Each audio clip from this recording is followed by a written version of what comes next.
If you enjoy real-life stories that teach powerful lessons, please subscribe to our channel and press the bell icon so you never miss an inspiring story like this one. The morning sun cast long shadows across the cobblestone plaza outside Buckingham Palace. Tourists gathered in clusters, cameras ready, hoping to catch a glimpse of the famous royal guards in their iconic red uniforms and tall bearskin hats. Among the crowd stood a young man named Marcus, his face partially concealed by a black medical mask. His eyes darted nervously from side to side as he clutched a silver chain in his jacket pocket. Marcus had arrived in London 3 days earlier from a small town in Eastern Europe. He had come with dreams of making quick money, influenced by videos he had seen online showing people pranking guards and security personnel. In his mind, creating viral content was his ticket to fame and fortune. He had spent his last savings on the trip. Desperation was beginning to cloud his judgment. The Royal Guard. Standing post that morning was Sergeant James Patterson, a decorated soldier with 12 years of service. James stood perfectly still, his expression blank, his rifle held at attention. He had trained for years to maintain this discipline, to ignore distractions and provocations. Behind his stoic facade, however, James was highly alert.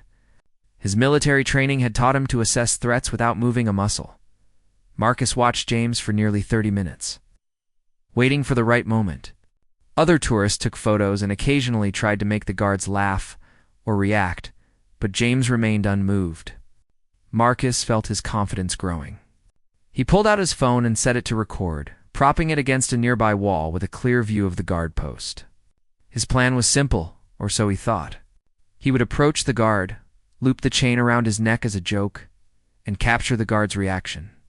The video would go viral and he would finally have his moment of internet fame as noon approached. The crowd thinned slightly. Marcus took a deep breath and began walking toward James. His heart pounded in his chest, and his palms were sweating despite the cool London air. He had rehearsed this moment in his mind dozens of times, but now that it was happening, doubt crept in.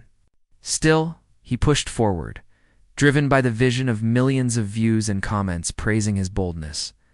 James noticed Marcus approaching from his peripheral vision. The young man's body language was all wrong. There was tension in his shoulders, and his gait was too purposeful. James had seen enough suspicious behavior during his service to recognize when someone was planning something. His muscles tensed slightly, though his face remained expressionless. He was ready to respond to whatever was about to happen. Marcus was now just steps away from the guard. His hand moved to his pocket, fingers wrapping around the cold metal chain. This was it, the moment that would change everything. He had no idea how right he was about that, though not in the way he imagined. Marcus pulled the chain from his pocket in one swift motion. The metal links clinked softly as they uncoiled in his hand. Without hesitation, he lunged forward and attempted to loop the chain around James's neck. For a brief second, Marcus thought his plan was working perfectly. The chain touched the collar of James's uniform. Marcus felt a rush of adrenaline. But James was not an ordinary person standing on the street. He was a highly trained soldier who had served in conflict zones and had drilled countless hours in defensive techniques. The moment Marcus's hands came close to his neck, James's training took over. In a movement so fast that nearby tourists barely registered it, James shifted his weight, twisted his upper body, and grabbed Marcus's wrist with an iron grip. The chain fell harmlessly to the ground with a metallic clatter. Marcus's eyes widened in shock as he realized the guard had not only blocked his attempt, but had also gained control of his arm. James's face remained emotionless, but his actions spoke volumes.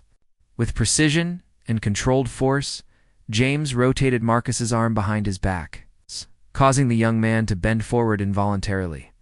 The move was not designed to injure, but to immobilize. Marcus gasped as pain shot through his shoulder. He tried to pull away, but James's grip was unyielding.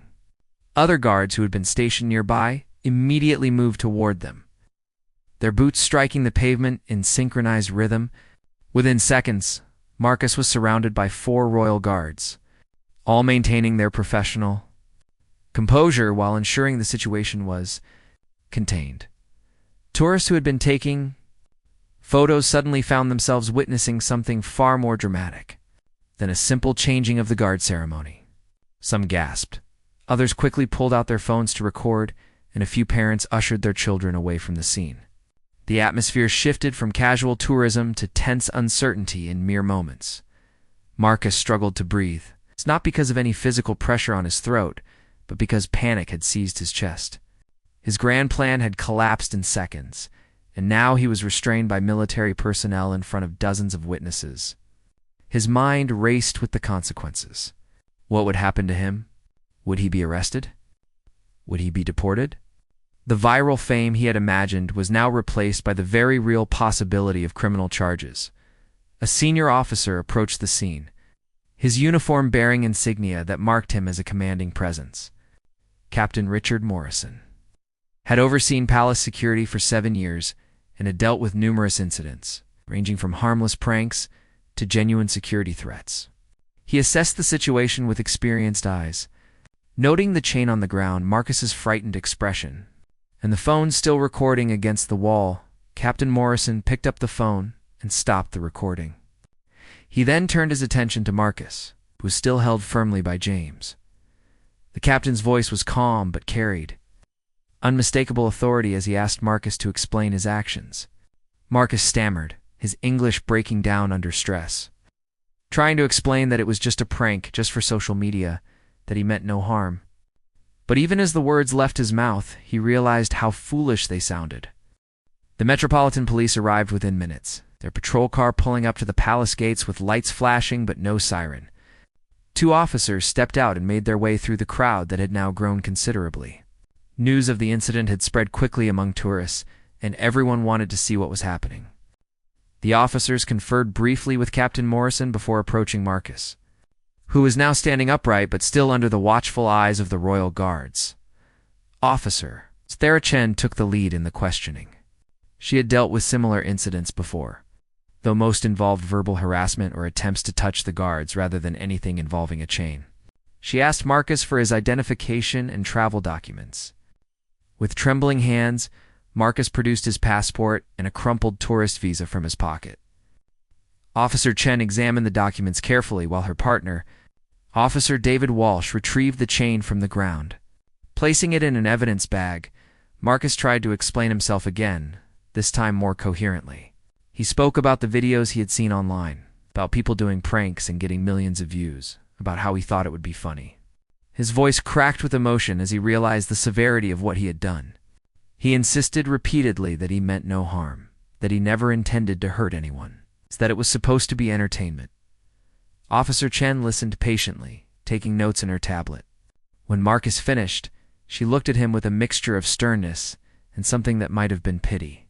She explained that what he had done constituted assault on a military officer, a serious offense in the United Kingdom.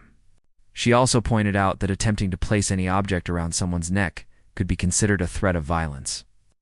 Regardless of intent, the words hit Marcus like physical blows. He had never considered that his prank could be interpreted as assault. James, who had been standing silently throughout the police interaction, was asked to provide his statement. He spoke clearly and professionally, describing exactly what had occurred from his perspective. He noted that he had felt a potential threat when Marcus approached with unusual behavior, that his response was based on standard defensive protocols. James showed no anger or vindictiveness in his account. He simply stated the facts as they had unfolded.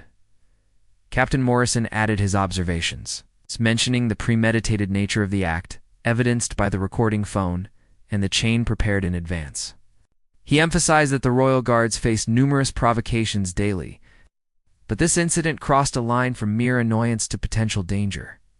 The captain made it clear that palace security took such matters seriously, especially in an era where security threats could come in unexpected forms.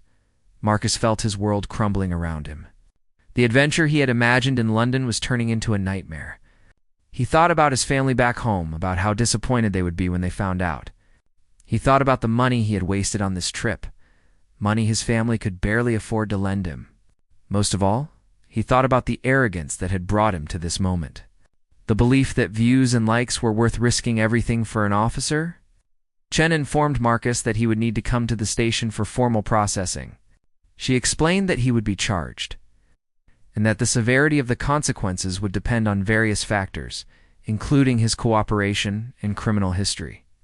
Marcus nodded numbly, unable to form words. As the officers prepared to escort him to their vehicle, he glanced back at James, who had returned to his post and was once again standing at perfect attention, as if nothing had happened. At the police station, Marcus sat in a small interview room with pale, green walls and fluorescent lighting that made everything look harsh and unwelcoming. The reality of his situation was sinking in with crushing weight. He had been fingerprinted, photographed, and asked to empty his pockets completely. His belongings sat in a clear plastic bag on the table: his phone, wallet, the tourist map of London he had been carrying, and a few coins. Detective Inspector Thomas Bradley entered the room carrying a folder and a cup of tea, which he placed in front of Marcus. The detective was in his 50s, with graying hair and a weathered face that suggested he had seen every type of foolish behavior humans were capable of.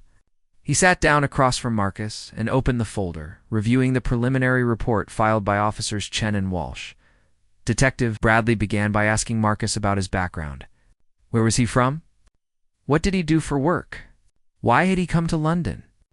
Marcus answered each question honestly, explaining that he worked in a warehouse back home, that his pay was barely enough to live on, and that he had become obsessed with the idea of becoming a social media influencer. He described spending hours watching prank videos, seeing creators with millions of followers living lives of luxury, and believing that one viral video could change his circumstances. The detective listened without interruption, occasionally making notes.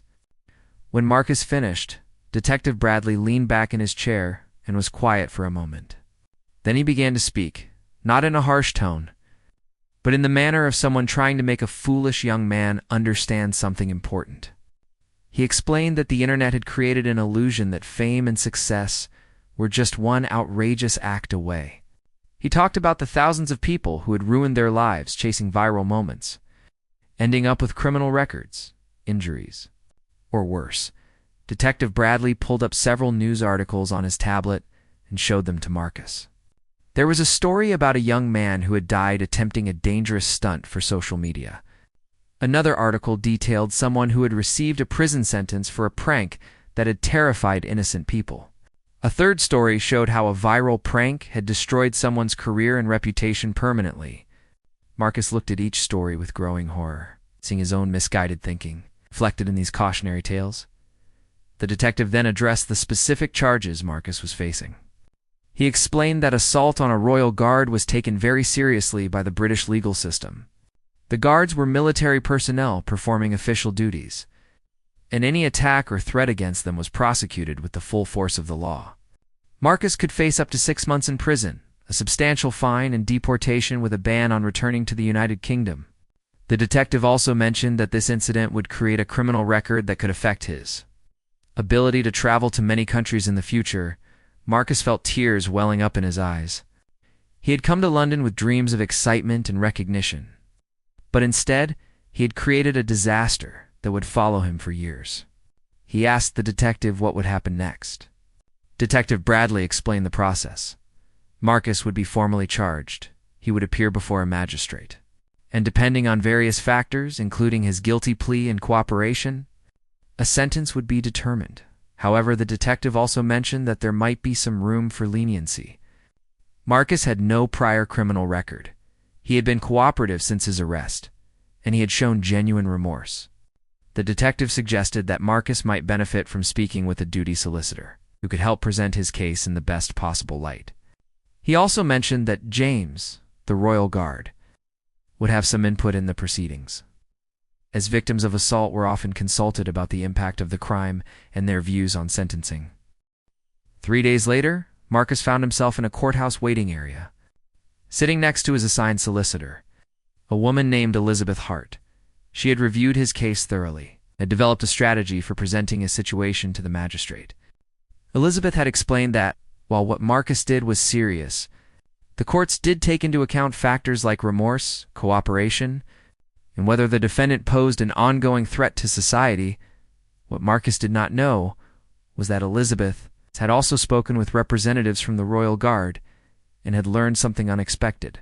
James Patterson had provided a statement to the court that, while acknowledging the seriousness of the incident, also expressed a degree of understanding. James had noted that Marcus was clearly misguided rather than malicious, that he had not used the chain as a weapon, but had attempted a foolish prank, and that the young man's immediate remorse and cooperation suggested had learned a profound lesson. When Marcus's case was called, he stood before Magistrate Susan Whitmore, a dignified woman with sharp eyes that seemed to see right through any pretense. The charges were read aloud. Assault on a military officer performing official duties. Marcus entered a guilty plea, his voice barely above a whisper. The prosecutor presented the case, emphasizing the premeditated nature of the act and the potential danger it represented, particularly in an era of heightened security concerns. Then it was Elizabeth's turn to speak on Marcus's behalf. She presented his background, his clean record, his immediate remorse, the circumstances that had led to his poor judgment. She spoke about the toxic culture of social media pranks that targets vulnerable young people with promises of fame and fortune. She argued that Marcus had already suffered significant consequences, including the cost of his trip, the trauma of arrest, and the shame of his actions. And that additional harsh punishment might not serve justice better than an opportunity for rehabilitation. The magistrate listened carefully to both sides. She then addressed Marcus directly, asking him to explain in his own words why he had done what he did and what he had learned from the experience. Marcus stood and spoke from his heart. He talked about feeling trapped in a life with no opportunities, about being seduced by the false promise of internet fame, and about the crushing realization that his actions could have been interpreted as a genuine threat. He apologized not only to James but to all the royal guards who served with dignity while enduring constant provocations. Marcus also spoke about the kindness he had unexpectedly encountered despite his foolishness. He mentioned Detective Bradley taking time to show him the consequences others had faced, and he expressed gratitude for being treated with basic human dignity throughout the process despite his actions. He promised that if given a chance, he would use his experience to warn others against making the same mistakes he had made. Magistrate Whitmore considered everything she had heard. After a long pause, she delivered her judgment. She stated that while the offense was serious and could not be excused, she was taking into account Marcus's genuine remorse, his cooperation, his clean record, and the statement from Sergeant Patterson. She sentenced Marcus to a fine of £1,000, a suspended sentence of 3 months in prison, meaning he would not serve time unless he committed another offense, and 100 hours of community service to be completed in his home country under supervision. Additionally, the magistrate issued a stern warning. She told Marcus that he was being given a chance that many in his situation did not receive, and that this chance came with the expectation that he would fundamentally change his approach to life. She ordered him to leave the United Kingdom within 48 hours and placed a 2-year ban on his return. She concluded by saying that she hoped Marcus would use this experience to build a meaningful life rather than chasing empty fame. Marcus left the courthouse feeling a complex mixture of relief and shame. The sentence could have been much worse, but he was now marked by a criminal record and facing a substantial fine that would take him months to pay off. Elizabeth walked with him to the street and offered some final advice. She encouraged him to keep his promise about warning others, to focus on building genuine skills rather than seeking shortcuts, and to remember that this moment, painful as it was, could be the turning point that saved him from worse mistakes in the future. Before leaving London, Kusa did something he had not planned. He wrote a letter to Sergeant James Patterson, apologizing again and thanking him for showing restraint and even compassion in his statement to the court. He expressed understanding that James had simply been doing his duty and doing it well, and that the discipline and professionalism James displayed were qualities Marcus hoped to develop in himself. He left the letter at the palace security office, not expecting a response, but feeling it was important to take that step. On his last day in London, Marcus walked past Buckingham Palace one final time. He watched the royal guards standing at their posts, tourists taking photos, and children pointing excitedly. He saw the scene completely differently now. These were not props for entertainment or targets for pranks. They were professionals performing an important duty with skill and dedication. The restraint they showed in the face of constant provocation was a strength, not a weakness to be exploited. The flight home was long and gave Marcus plenty of time to think. He realized that his obsession with social media fame had been a form of desperation, a way to avoid confronting the real challenges in his life. Building a better future would require patience, skill development, and genuine effort rather than one lucky viral moment.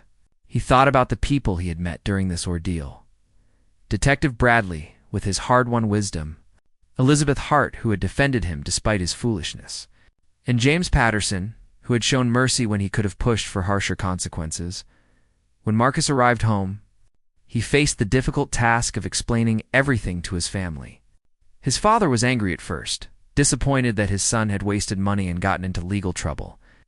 But as Marcus described the experience honestly, including his own reflections on what he had learned, his father's anger softened.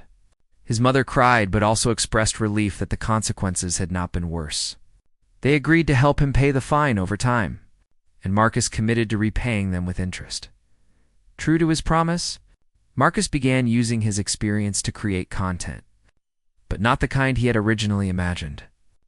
He started a blog where he wrote honestly about his mistake, the consequences he faced, and the lessons he learned. He discussed the toxic nature of prank culture and the false promises of viral fame. His writing was raw and authentic, and slowly, people began to read and share his words. Teachers used his story in discussions about social media responsibility. Young people who had been tempted by similar schemes reached out to thank him for his honesty.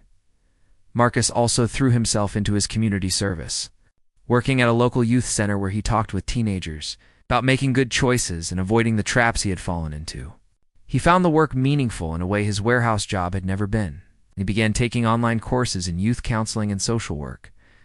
For the first time in years, he felt like he was building something real rather than chasing an illusion. 2 years later, Marcus received an unexpected email. It was from James Patterson, who had somehow gotten his contact information. The message was brief but kind. James wrote that he had followed Marcus's journey through mutual contacts and was impressed by how Marcus had turned a terrible mistake into an opportunity for growth and service to others. He said that true strength was not in avoiding mistakes, but in how one responded to them and rebuilt afterward. James's email ended with an invitation. He mentioned that if Marcus ever returned to London after his ban expired, he would be welcome to visit the palace as a guest rather than a troublemaker. James even offered to introduce Marcus to programs that worked with at-risk youth, suggesting that Marcus's unique experience and authentic redemption story could be valuable to young people considering foolish actions. Marcus read the email several times, feeling emotions he struggled to name. Gratitude, certainly. Hope, definitely. But also something deeper. A sense that his life had split in two before and after that moment at Buckingham Palace, that while the before was marked by foolishness, the after was being defined by purpose. He had gone to London chasing fame, and had instead found something far more valuable. The understanding that real respect and genuine impact come not from viral moments, but from consistent, honest effort to make life better for oneself and others. The masked man who had tried to pull a chain around a guard's neck had indeed ended up struggling for breath. But in that struggle, he had finally learned how to truly live.